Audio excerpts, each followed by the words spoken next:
Bismillahirrahmanirrahim. Assalamualaikum warahmatullahi wabarakatuh. Nama saya Uyan Hagegu, Unit Kerja SMA Negeri 1 Talanghula. Saya akan mempresentasikan laporan orientasi pegawai pemerintah dengan perjanjian kerja dengan judul yaitu meningkatkan minat belajar peserta didik melalui model pembelajaran problem-based learning pada mata pelajaran fisika. Bab 1 pendahuluan. Bagian latar belakang, pemerintah telah menerbitkan berbagai peraturan perundang-undangan terkait dengan P3K, termasuk Peraturan Pemerintah Nomor 49 Tahun 2018 tentang manajemen pegawai pemerintah dengan perjanjian kerja.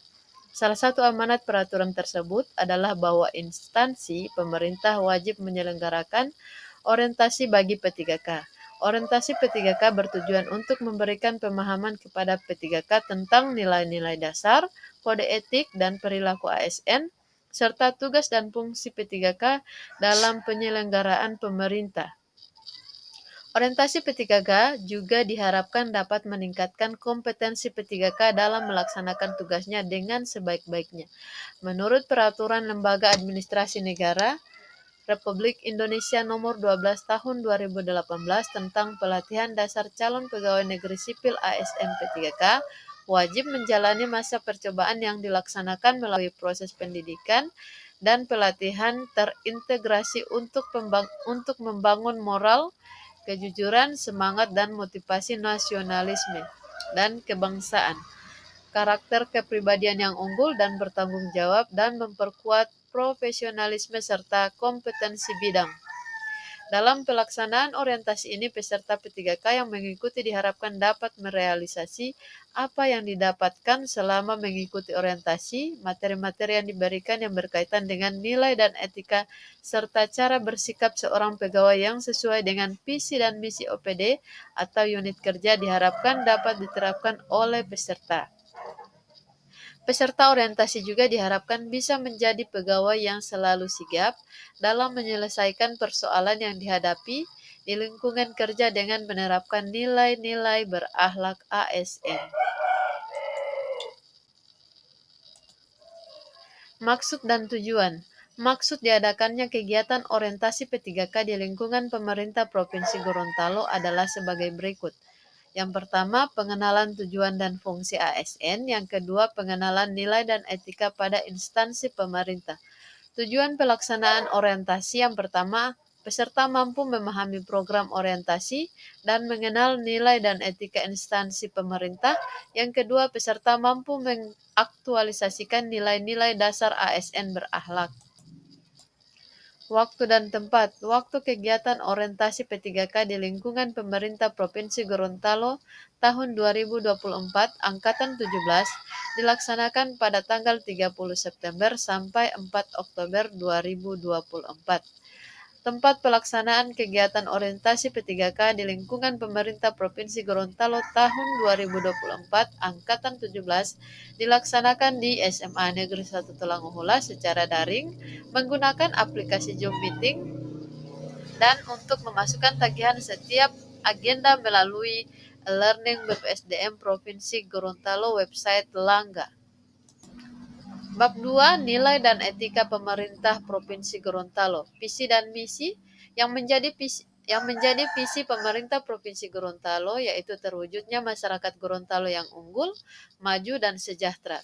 Yang menjadi misi pemerintah Provinsi Gorontalo yaitu yang pertama, mewujudkan pengelolaan pariwisata dan sumber daya alam yang berwawasan lingkungan dan berkelanjutan. Misi ini diorientasikan pada pengelolaan sumber daya alam terutama pariwisata, pertanian, perikanan, dan kelautan, menjaga ketahanan energi serta air dengan tetap berprinsip mempertahankan kelestarian lingkungan dan kawasan kehutanan. Yang kedua, menjamin ketersediaan infrastruktur daerah, meningkatkan ketersediaan infrastruktur dasar, sarana telekomunikasi, sarana perhubungan, dan transportasi, mengembangkan pemanfaatan teknologi termasuk penyediaan infrastruktur di kawasan strategis dan infrastruktur di perkotaan dan di pedesaan. Yang ketiga, meningkatnya kesejahteraan masyarakat yang lebih merata dan adil. Meningkatkan kesejahteraan masyarakat yang bisa terlihat dari peningkatan PDRB per kapita dan pengeluaran per kapita, pemerataan pendapatan, serta memastikan bahwa peningkatan tersebut inklusif dan berkelanjutan. Yang keempat yaitu meningkatnya kualitas sumber daya manusia, peningkatan kualitas intake, pendidikan, kesehatan, dan pengembangan budaya daerah agar tercipta sumber daya manusia Gorontalo yang berkualitas dan religius, serta penurunan angka kemiskinan dan pemenuhan hak-hak dasar masyarakat. Yang kelima, terciptanya pemerintah yang baik dan lebih melayani, menciptakan aparatur pemerintah yang kreatif, inovatif, kompetitif, dan profesional, serta menjaga stabilitas, keamanan, ketertiban, dan politik daerah. Bab 3, Nilai dan Etika Organisasi di SMA Negeri 1 Tolonghula. Visi dan misi. Yang menjadi visi SMA Negeri 1 Tolonghula yaitu terbentuknya manusia susila, cakap, bertanggung jawab, dan berbudaya lingkungan.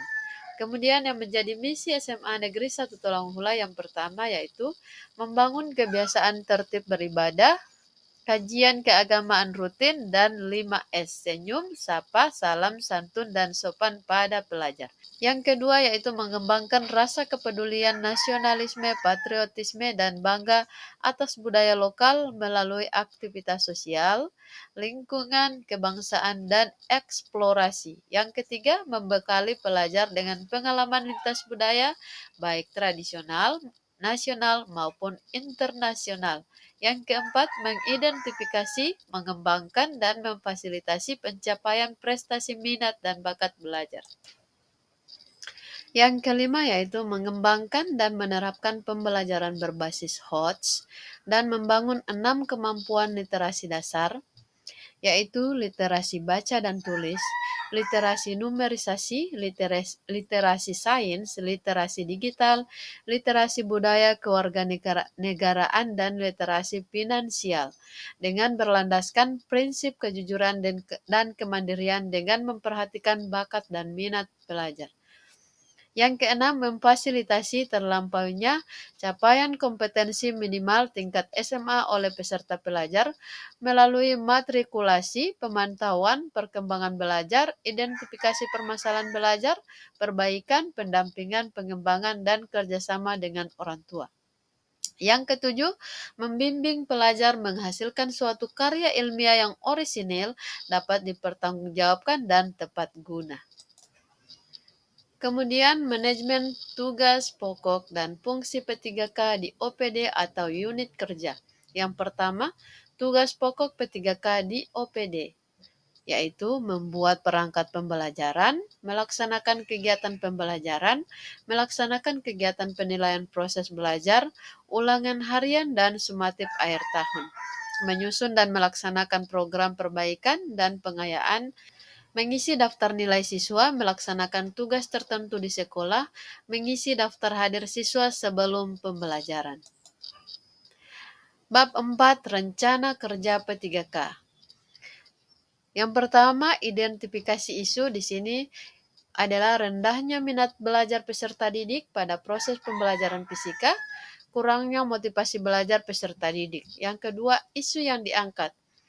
Upaya meningkatkan minat belajar peserta didik melalui model pembelajaran problem-based learning pada mata pelajaran fisika PASE di SMA Negeri 1 Talanghula. Yang ketiga, gagasan kreatif atas isu yang diangkat, yaitu upaya meningkatkan pembelajaran di kelas dapat dilakukan dengan cara membangun lingkungan belajar yang optimal, mengubah strategi atau model pembelajaran agar peserta didik termotivasi dan berminat, selalu memiliki inovasi-inovasi terbaru agar terciptanya pembelajaran yang menarik bagi peserta didik. Selanjutnya, kegiatan-kegiatan penjabaran gagasan kreatif untuk penyelesaian isu. Kegiatan di sini yaitu menyampaikan isu yang menjadi rencana kerja P3K kepada pimpinan, dalam hal ini kepala sekolah. Kemudian ada tahapan di sini yaitu meminta kesediaan waktu kepala SMA Negeri 1 Talanghula untuk berkonsultasi. Kemudian output atau hasil tahapan kegiatan yaitu tersedianya waktu kepala SMA Negeri 1 Talanghula untuk berkonsultasi. Kemudian yang terakhir yaitu penerapan nilai-nilai berakhlak. Yang pertama, itu ada harmonis, yaitu membangun komunikasi yang lebih terbuka dan menjaga hubungan baik stakeholder. Yang kedua, loyal, taat terhadap atasan sesuai dengan struktur jawaban pada instansi pegawai berada. Yang ketiga yaitu berorientasi pelayanan, yaitu memaksimalkan dalam pelayanan dan terbuka menerima masukan dari pihak lain. Yang keempat ada adaptif, yaitu mengimplementasikan perkembangan teknologi untuk memperbaiki metode dan proses kerja. Yang kelima kolaboratif, yaitu aktif berpartisipasi sesuai keahliannya pada proyek unit kerja aktif. Selanjutnya rencana kerja menengah atau sisa tahun kontrak. Yang pertama tahun kegiatan 2025 yaitu melakukan pengembangan diri. Yang kedua, output atau hasil kegiatan, yaitu belajar melalui PMM dan mengikuti webinar. Yang ketiga yaitu penerapan nilai-nilai berakhlak, yaitu inovatif, adaptif, dan kompeten.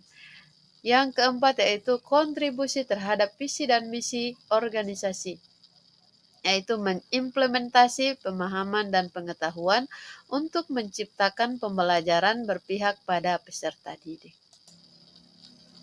Yang terakhir yaitu bab 5 penutup. Jadi yang pertama ada kesimpulan, berdasarkan hasil kegiatan orientasi P3K dapat disimpulkan bahwa kegiatan ini sangat diperlukan dan bermanfaat untuk semua guru P3K.